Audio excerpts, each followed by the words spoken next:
La primera vez que la vieron clavar toscas tablas de pino aserrado sobre los laterales de su cabaña, justo por encima de las ventanas, tragándose las paredes como si fuera una segunda piel, Camilo Martínez les dijo a los demás que por fin se le había ido la cabeza. «Esto es lo que pasa cuando una mujer se queda demasiado tiempo sola», murmuró, entornando los ojos hacia la pendiente del tejado que ella había extendido hacia afuera, cubriendo la cabaña como una gallina que abre las alas para tapar a sus pollitos. Empieza a enterrar su propia casa como si fuera un ataúd. Los hombres se rieron alrededor de la garrafa de licor, apoyados en las palas, fingiendo que no miraban demasiado mientras la viuda del valle de abajo bajaba otra carga de madera desde la ladera con su mula. Sus hijos, solo dos ya, de unos 10 y 12 años, la seguían como sombras, arrastrando cada uno un haz de ramas y ramitas más largo que ellos mismos. Era el otoño del 71, y aunque las hojas apenas empezaban a amarillar, todos sentían la advertencia en el viento. El verano había sido seco, cruel, resentido. El río bajaba abajo, los animales estaban flacos. Desde el Fuerte Esperanza llegaban noticias de que el clima se estaba volviendo extraño en el este, y eso significaba que tarde o temprano también llegaría hasta allí. Pero nadie imaginaba lo que se avecinaba, mucho menos la viuda. Se llamaba Rebeca Herrera, 32 años, el rostro como lino envejecido, liso, pero tensado por años de silencio. Su marido, Ernesto, había muerto 2 inviernos antes, atravesado en el vientre por una rama que cayó mientras partía leña en medio de una tormenta de nieve. Se desangró intentando arrastrarse hasta la cabaña, con las huellas medio borradas cuando Rebeca lo encontró. Lo enterró bajo el roble que crecía justo detrás de la casa y siguió adelante como si nada hubiera cambiado, quizá porque para una mujer como ella realmente nada cambiaba. Estaba hecha de otra pasta, sangre extranjera, o tal vez simplemente de metal frío. No tenía familia cerca, ningún hombre que le ayudara a criar a los chicos y ni un centavo para pagar jornaleros. Lo que tenía era una mula, 2 hijos, un tubo de estufa que echaba humo como un reloj y, al parecer, un plan para convertir su cabaña en una caja dentro de otra caja. «¿Qué estará haciendo?», preguntó alguien al tercer día. Camilo solo escupió al suelo y dijo: «Encerrarse a morir, supongo». Pero Rebeca no se estaba tapiando para quedarse encerrada. No exactamente. Desde lejos, lo que construía parecía un simple cobertizo pegado a la cabaña. Sin embargo, con las semanas se fue extendiendo alrededor de cada pared. Un cuarto exterior de techo bajo, que no era exactamente un porche ni exactamente un granero, sino un pasillo largo y estrecho de tablas que encerraba la casa de troncos original. Rodeaba los 4 lados y solo se detenía donde la chimenea de piedra se levantaba en la pared del fondo. Nadie en el pueblo había visto algo parecido y a nadie se le ocurrió ofrecerle ayuda. Todos estaban demasiado ocupados con sus propios preparativos de invierno, apilando heno, remendando techos, cavando sótanos. Todos sabían que ese invierno podía ser duro y nadie tenía el lujo de preocuparse por la mujer que creía que su cabaña necesitaba un abrigo. Pero hacia la tercera semana, la gente volvió a hablar de ella, en voz baja y con bastante menos risa, porque Rebeca no solo estaba construyendo una carcasa, la estaba llenando.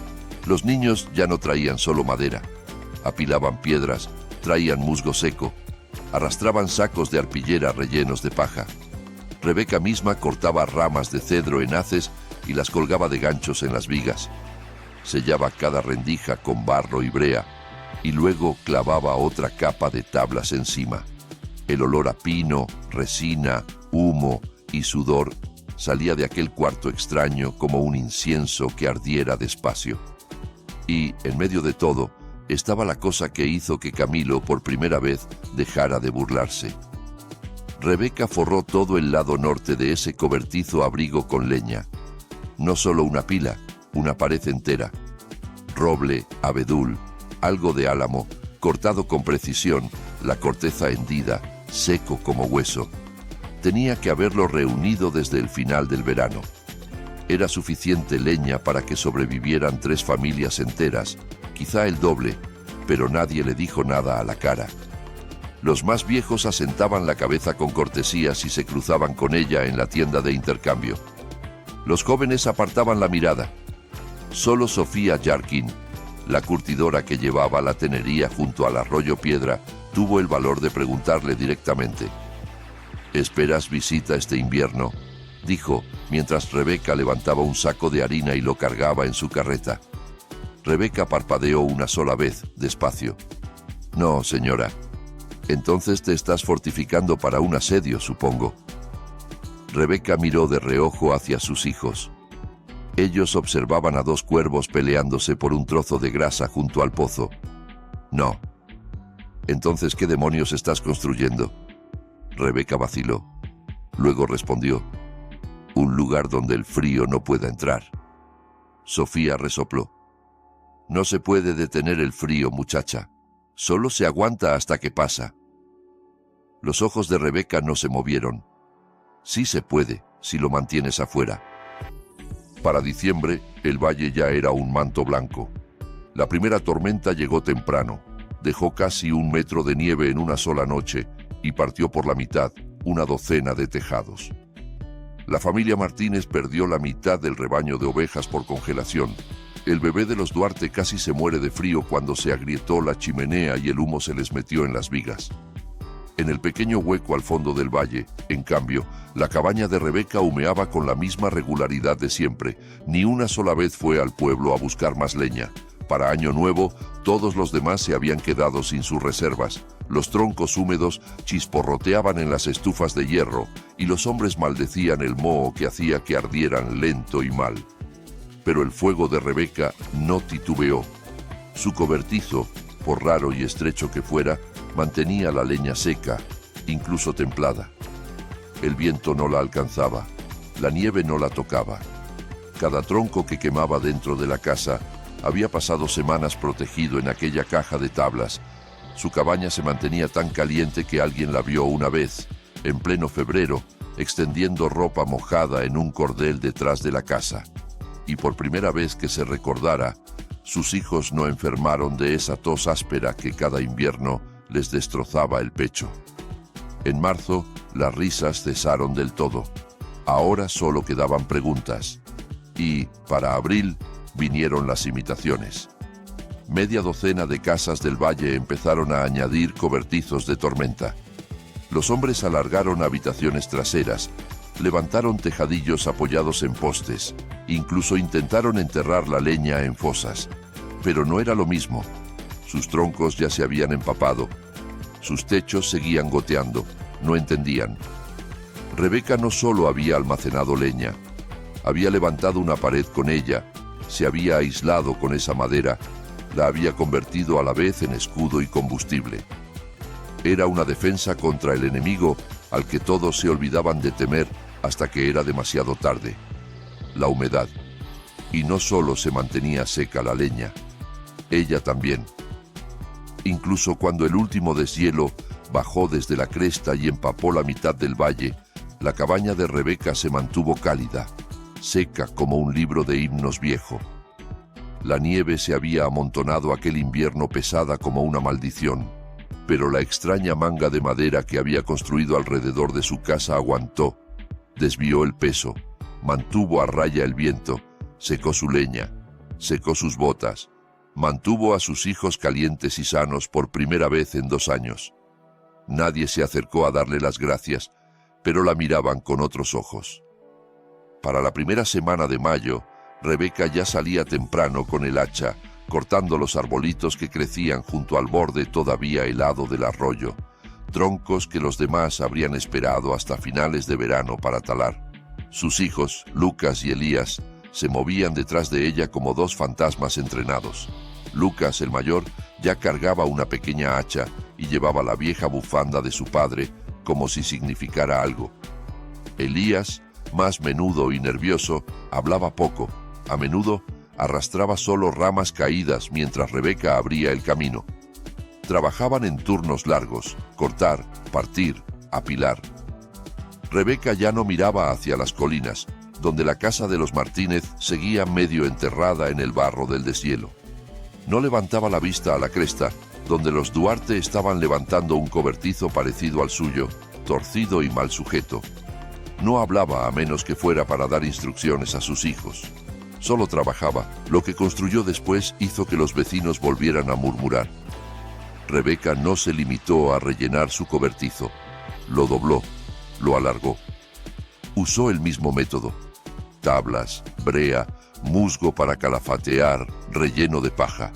Pero esta vez no lo pegó tan cerca de la piel de la cabaña. Se alejó unos pasos. Levantó algo que casi parecía un pasillo con un segundo techo, como un claustro, como la coraza de una fortaleza. Para junio, su cabaña medía el doble de ancho. Un anillo de espacio aislado y seco la abrazaba por completo, lo bastante alto para caminar erguido, lo bastante ancho para apilar leña a ambos lados. Algunos decían que estaba construyendo un ataúd gigantesco otra vez, pero el cobertizo improvisado de Camilo Martínez ya se había venido abajo con los vientos de finales de primavera, así que él no tenía mucho que decir. El pastor Álvarez se presentó una mañana con un tarro de mermelada de grosella como regalo y excusa. Dijo que venía a revisar la salud moral de las familias más aisladas del valle. Rebeca no abrió la puerta. Lo hizo Lucas. «Está trabajando», dijo el chico. «Bueno», balbuceó el pastor, «quizás solo un momento». Lucas no se movió. Unos segundos después, la voz de Rebeca se escuchó desde algún punto detrás de la puerta. «Deja que el hombre hable». Así que él habló. Elogió su fuerza, su fortaleza, su ejemplo, pero las alabanzas se fueron agotando a los pocos párrafos y dieron paso a una pregunta lenta y envolvente. ¿No cree que ya es hora quizá de buscar más compañerismo? Hubo un silencio. Rebeca salió por un lateral del cobertizo, con los guantes manchados de resina negra, las mangas empapadas, el pelo húmedo de sudor. «Tengo compañerismo», dijo. «¿Dónde, Rebeca?» Ella miró a sus hijos y luego a la pared de leña que crecía a sus espaldas. «Aquí mismo». El pastor carraspeó. «El buen libro dice...». «Ya sé lo que dice», lo interrumpió ella. «También dice, la mujer sabia edifica su casa». Él abrió la boca otra vez, pero Rebeca se dio media vuelta y regresó a su trabajo, llamando por encima del hombro. «Si quiere ayudar, coja un tronco y apílelo. Si no, no me quite la luz». El tarro de mermelada se quedó sobre el porche. Ella nunca lo abrió. A finales de julio, la cabaña de los Herrera parecía menos un hogar y más un baluarte. Los vecinos que bajaban al mercantil pasaban a caballo junto a su pequeño valle y aminoraban el paso instintivamente al verla. Algunos susurraban que se estaba preparando para la guerra. Otros decían que se había vuelto loca del todo. Pero los más callados, los colonos más viejos, aquellos que recordaban la gran helada del 57, la inundación del 63 y el vendaval que arrancó de cuajo el techo de la escuelita, solo asentían y murmuraban: «Ella sabe lo que viene, eso se siente en los huesos», y no se equivocaban. Ese verano se volvió raro. El sol pegó demasiado tiempo, venían nubes que no soltaban una sola gota. El río bajó más bajo que nadie lo había visto desde que los primeros colonos cruzaron aquella curva en el 49. Las cosechas se tornaron pálidas, luego doradas, luego marrones y al final quebradizas. Las gallinas ponían menos huevos, las vacas adelgazaban. Pozos que habían dado agua clara toda la primavera empezaron a escupir arena y agua manchada de hierro hacia agosto. La gente comenzó a susurrar la vieja palabra sequía. Intentaban no decirla en voz alta, porque en el oeste sequía no significaba solo calor, significaba enfermedad, significaba podredumbre, significaba pasto seco que se convertía en fuego con el primer rayo de tormenta. También significaba animales que desaparecían, cosechas que se convertían en polvo y vientos que podían arrancarte el techo de un tirón y dejarte tosiendo polvo durante meses. Y significaba otra cosa más, la peor clase de invierno. Cuando el agua anda torcida, la tierra no se congela bien. La nieve llega mojada, luego seca, luego mojada otra vez. El hielo se vuelve quebradizo y afilado, y nada arde limpio. Cuando tu madera se ha empapado y secado, y vuelto a empapar y a secar, la estufa silba como serpiente, la chimenea se tapa.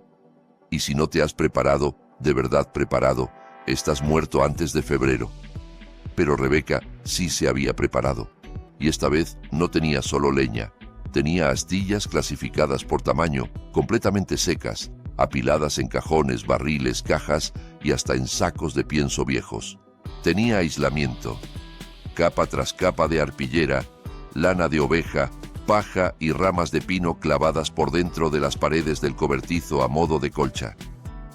Había hecho trampillas en el suelo del porche, pequeñas repisas en la línea del techo, huecos detrás de los ladrillos de la chimenea para esconder iniciadores de fuego. Había convertido su cabaña en una estufa viva, de vientre seco, cálida como un aliento, a prueba de frío. Y sus vecinos la observaban en silencio ahora. Ya no se reían, pero nadie pedía ayuda. No hasta que llegó el viento. Llegó a finales de septiembre, de golpe y con violencia, como una carreta desbocada chocando contra las colinas. No era una tormenta todavía, solo un soplido del norte que dejó 3 tejados torcidos, derribó una chimenea en el pueblo y mandó a medio valle a atar sus pilas de leña con cuerdas y lonas a toda prisa. Pero la leña de Rebeca no se movió, ni siquiera cuando, una semana más tarde, llegó el segundo viento, más fuerte y más frío, silbando desde la cresta como el grito de algo viejo y hambriento. Entonces Camilo Martínez se presentó, sin orgullo, sin sonrisa, pero en silencio.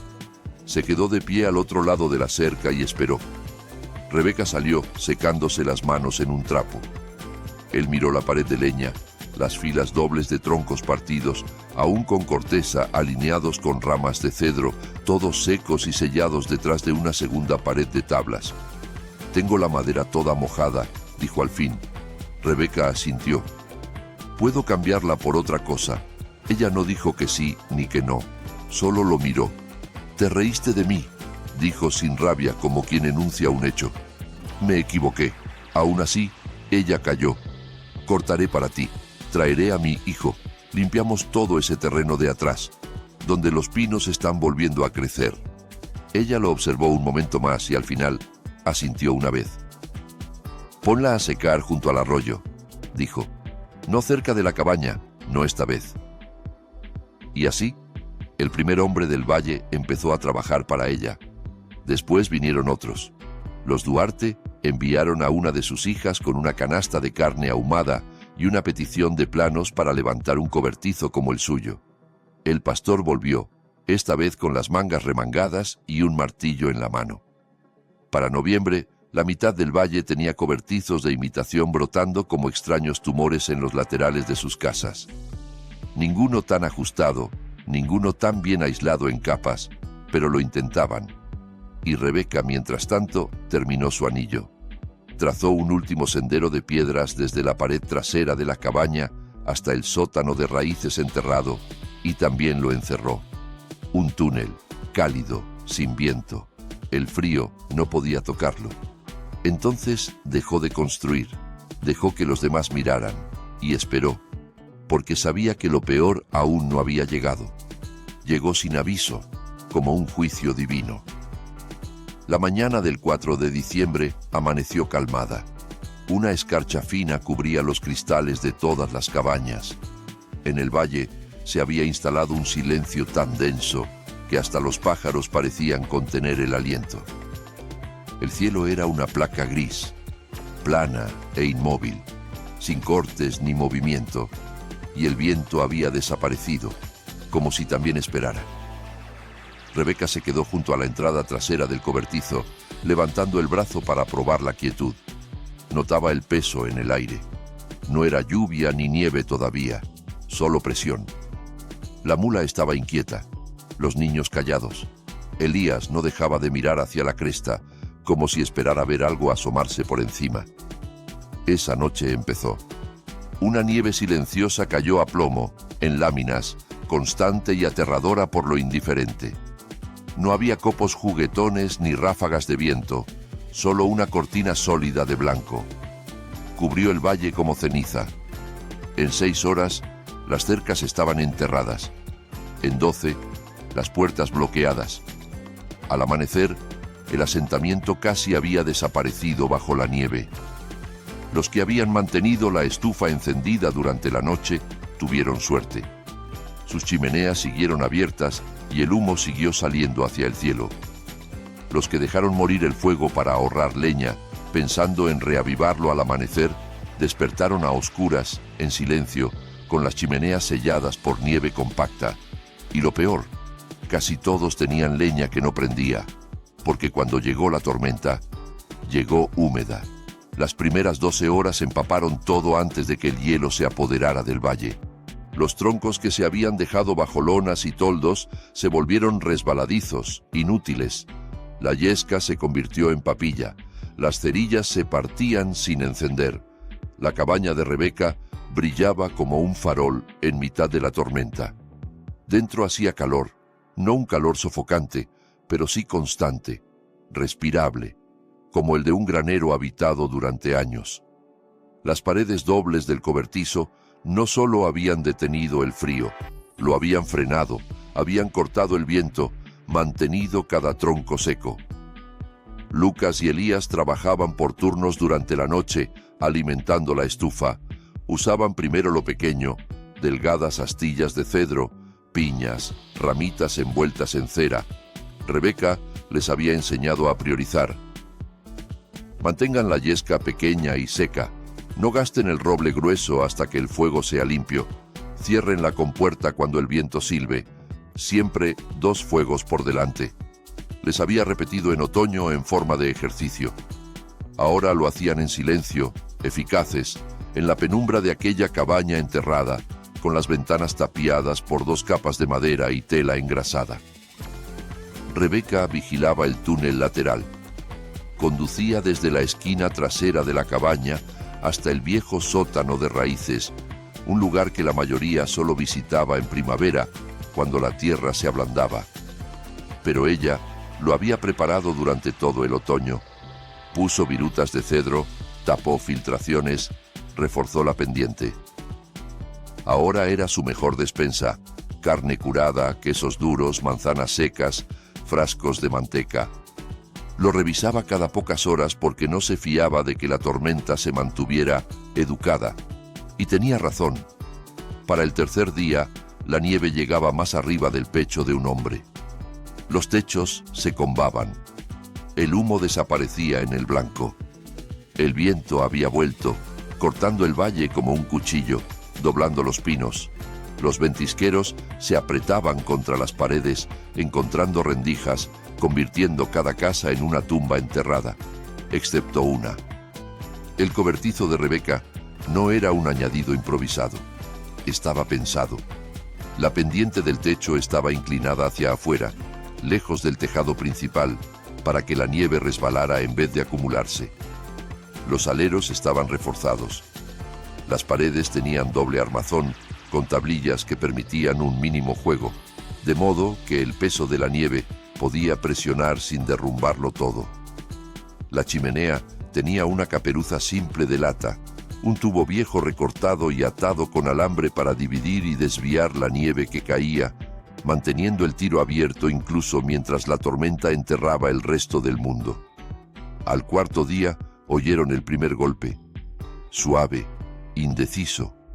Elías, sobresaltado, soltó el haz de yesca que llevaba. Rebeca se puso de pie y escuchó. Luego se dirigió al estrecho corredor delantero, donde la puerta original de la cabaña quedaba hundida dentro del nuevo cobertizo. Abrió un poco la puerta exterior y encontró una figura pálida desplomada contra las tablas. Era Sofía Jarkin, la curtidora, medio congelada, con los dedos rígidos, una bota perdida, el cabello cubierto de escarcha. Rebeca la arrastró hacia adentro sin decir palabra. Le quitó el abrigo, la envolvió en una manta y le llevó caldo mientras la mujer temblaba en el suelo, cerca de la estufa. «Salí de casa hace 2 días», susurró al fin Sofía. La estufa reventó. El humo se nos vino encima. Los perros se congelaron primero. Rebeca no respondió. Solo le tendió otra manta y echó otro trozo de pino seco al fuego. Al anochecer llegaron dos más. El hijo mayor de los Duarte, cargando a su hermanita de unos 5 años, medio inconsciente. Su padre había salido a por leña y nunca regresó. Su propio fuego se había apagado un día atrás. Rebeca los dejó entrar. No dio discursos ni sermones. Solo despejó espacio, les dio agua caliente con melaza, secó su ropa, sacó más mantas, obligó a sus hijos a mover sus cobijas al pasillo lateral. Hoy duermen en la pared del cobertizo, les dijo. Allí es más cálido. Lucas asintió. Ya lo sabía. Para el sexto día había 10 personas dentro de la cabaña. Algunos llegaron gateando, otros fueron arrastrados. Nadie preguntó ya por qué había construido aquel cobertizo. Solo pedían calor. Y Rebeca lo dio, pero no gratis. Tú cargas la leña, le dijo al pastor Álvarez, que llegó tambaleándose, con una mano quemada por intentar encender un fuego con mala madera. Tráela de la pared sur y vuelve a apilarla después de cogerla, sin huecos. A la esposa de Camilo, que lloraba abiertamente porque su marido no había vuelto tras intentar limpiar el tiro de la chimenea, le ordenó: tú separas las piñas de cedro. Necesitamos fuego limpio para hervir el agua. A la hija de los Duarte, ya despierta pero tosiendo, le dijo: tú barre las cenizas, pero no todas. Deja una base en la bandeja. Ayuda a sostener el calor. Todos tenían una tarea. Nadie se quejó, porque nadie más tenía fuego. Y porque Rebeca no lloraba, no suplicaba, no prometía nada. Solo actuaba. Y al verla actuar, los demás la seguían. Para el 8º día la nieve empezó a cambiar. No a derretirse, sino a moverse.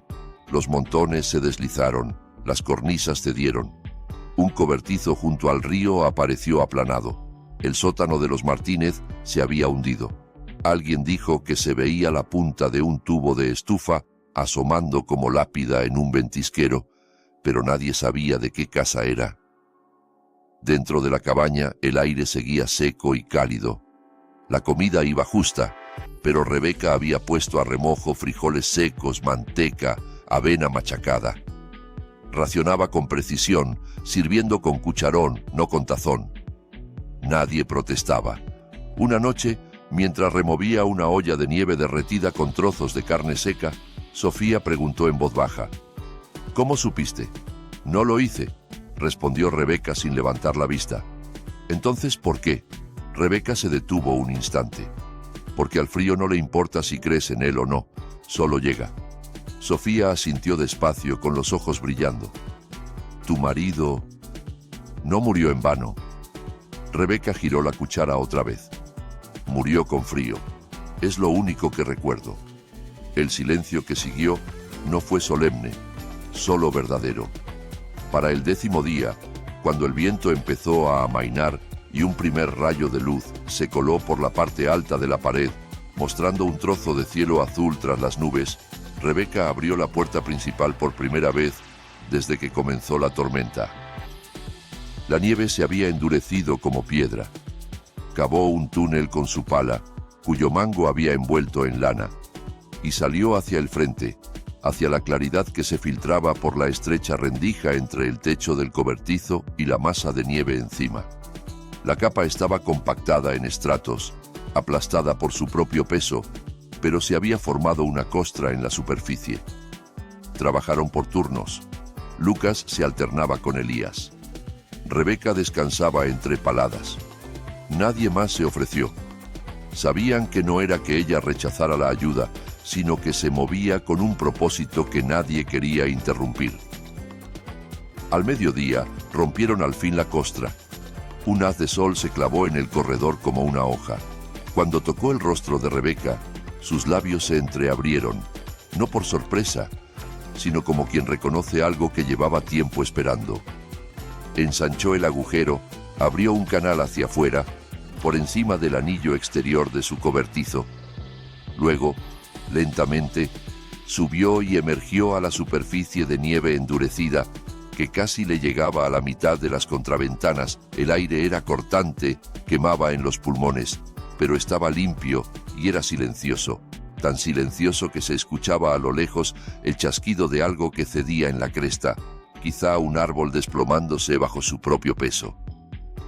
Rebeca giró sobre sí misma, escudriñando el valle. Lo que vio le cortó la respiración, no de miedo, sino de confirmación. Ya no había cercas, ni carros. El techo de los Duarte se había hundido hacia adentro. Solo quedaba un rectángulo hundido en la nieve. La casa de los Martínez había desaparecido, enterrada por completo. Solo unas pocas columnas de humo subían a lo lejos desde las cabañas que habían logrado mantener encendidos sus fogones o que luchaban por reanimarlos. La de ella rugía. Detrás de Rebeca se oían voces, niños susurrando, el pastor tosiendo, alguien moviéndose entre mantas. Estaban vivos, todos, y aún quedaba leña. Se agachó y destapó el respiradero que había dejado bajo los aleros del cobertizo, llamando hacia el túnel. Despejen la pila del sur, hoy quemamos pino, el cedro será después. La voz de Lucas llegó desde abajo. Entendido. Rebeca fue hacia el lado oeste, abrió un hueco cerca de la base y dejó al descubierto la capa exterior de la pared de leña. Estaba seca. Sacó un tronco y aspiró el olor fresco, punzante, del corazón de cedro. Sus manos, rojas por el frío, no temblaron. El viento había pasado. Ahora venía la inundación. Al tercer día, desde el final de la tormenta, empezó el deshielo. No goteaba, se precipitaba. Los ventisqueros se hundían y se corrían. Las cornisas se desmoronaban desde las crestas. El agua se acumulaba donde los techos cedían. El barro se extendía como tinta sobre los caminos compactados. Los sótanos de raíces, olvidados bajo la nieve, se empezaron a ahogar. En la cabaña de Rebeca, el agua no entró. Ella cavó zanjas poco profundas alrededor del perímetro del cobertizo y después canales más hondos hacia la parte trasera, orientados al viejo pilón de piedra que en otros tiempos había servido de abrevadero para los ciervos. El agua siguió esos cauces. Ella la observaba con sus hijos, la veía pasar de hielo a hilo, de hilo a arroyo. El hijo de Camilo, Iván, llegó el quinto día. Se plantó al borde de una zanja, empapado hasta los muslos, la cara ajada por el viento. No conseguimos secar nada, dijo. La estufa se ha apagado otra vez. Rebeca estaba junto a la esquina del cobertizo con los brazos cruzados. Tu cobertizo se vino abajo. Él asintió. La leña se empapó. Otro gesto. ¿Traes cuchillo? Él sacó una hachuela del cinturón. Ella señaló el extremo este de la propiedad y dijo: allí hay un bosquecillo de abedules. Corta corteza. Sécala junto al fuego. Prende rápido. Ya lo sabemos. Lo intentamos. Pues inténtalo más. Él no se movió. Tras un momento ella añadió: toma algunas ramitas de mi pared sur, solo las necesarias para arrancar el fuego. Trae una cuerda. Haz un haz. Está bien. Iván no añadió nada, pero se le llenaron los ojos. Gracias, señora. No me des las gracias. Quémalo limpio. Iván echó a correr. A la mañana siguiente llegaron 2 niños más. Luego, una madre con un bebé. Después, Sofía se marchó, decidida a traer a su prima del otro lado de la cresta. Se convirtió en un relevo constante. La cabaña de Rebeca, su extraña casa envuelta y a prueba de frío, se convirtió en un punto de calor en un valle azul y quebradizo. Ella racionaba con cuidado, medía cada tronco, cada astilla. 4 trozos por carga de estufa, le dijo a Lucas. Ni uno más. Déjala que baje. Raspa la ceniza, que el fuego respire. La noticia se corrió, no por su boca, sino por el humo. La gente seguía las columnas de humo, y por los que llegaban primero, Rebeca fue sabiendo la verdad de lo que había pasado más allá de su franja de bosque. 3 cabañas se habían desplomado, 2 se habían incendiado al invertirse el tiro de la chimenea. A un hombre, un tío de alguien en la ladera sur, lo encontraron boca abajo en la nieve, apretando aún una cajita de cerillas empapadas en la mano. Y todos ellos se habían reído. Todos se habían burlado en octubre, cuando ella volvió a tapar sus ventanas con tablas. La llamaron viuda, cavándose su propia tumba. Ahora sus hijos se acurrucaban junto a su estufa y dormían bajo edredones cosidos por sus manos calladas. Una noche, cuando los demás ya se habían acomodado, Lucas le preguntó: ¿sabías que iba a pasar todo esto? Rebeca seguía removiendo el guiso, la cuchara de madera girando despacio en la mano. No, pero construiste como si lo supieras. Ella lo miró y, tras un instante, en sus ojos se movió algo que él no supo nombrar. Construí como alguien que no puede darse el lujo de equivocarse. Lucas asintió y no volvió a preguntar. A mediados de enero la cabaña seguía en pie, seguía seca. El cobertizo, torcido y marcado por el hielo en algunos puntos, aguantaba.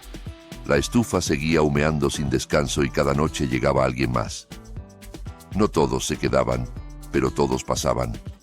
Para entonces, 22 personas se habían calentado al fuego de Rebeca. Ella no las contó en voz alta. Contó los troncos. Sabía cuánto duraba cada cuerda de leña, cuánto se estiraba cada olla de estofado. Lo hizo encajar todo. Cuando el periódico local quiso escribir sobre ella, dijo que no. Cuando la iglesia quiso ponerla de ejemplo en un sermón, también se negó. Pero la historia salió igual. La historia de la viuda que levantó un cobertizo alrededor de su cabaña, de la mujer que cargaba no solo leña, sino vidas.